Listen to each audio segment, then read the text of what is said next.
That's verses 1 through 6. Verse 1, you shall make an altar to burn incense on. The altar now to be described gets its name from these words, Mizbeach Miktar Ketoret, or an altar to burn incense.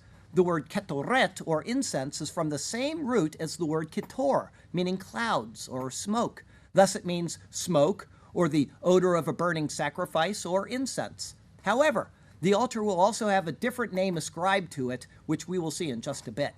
There are quite a few things about this altar which are perplexing to scholars, but if we simply take each verse one at a time and consider what we already know from the description of the other tabernacle furniture, then we'll have very few problems with these details.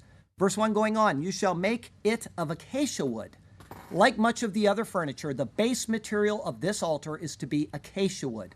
Without going into all of the detail of the past, a very short description of acacia and its properties will suffice as a good reminder.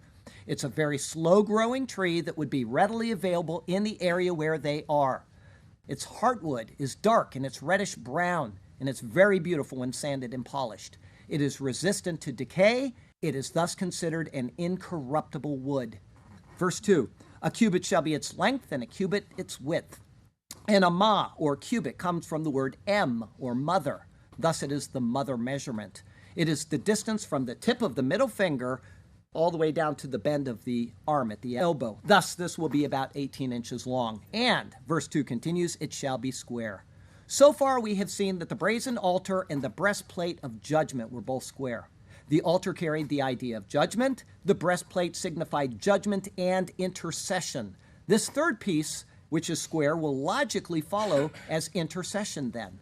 The breastplate of judgment is what ties the two between the brazen altar and the intercession of the altar of incense. The fact that this is square, like the other two implements, signifies that the scope of the intercession reaches to the four corners of the earth without distinction or interruption. It is without any limits. Verse 2 continues, and 2 cubits shall be its height. In total, the altar will be a half-yard square and about a yard in height. It is 1/2 a cubit taller than both the ark and the table of showbread. That it is 2 cubits in height is not without significance. Bullinger defines the number saying this, it is the first number by which we can divide another, and therefore in all its uses we may trace this fundamental idea of division or difference. Verse 2 continues, its horns shall be of one piece with it. The karnotav, or horns, were not to be made separately and then fixed onto the altar. Instead, they were to grow out of the altar, just as a horn grows out of the head of an animal. Something particular needs to be noted now, though.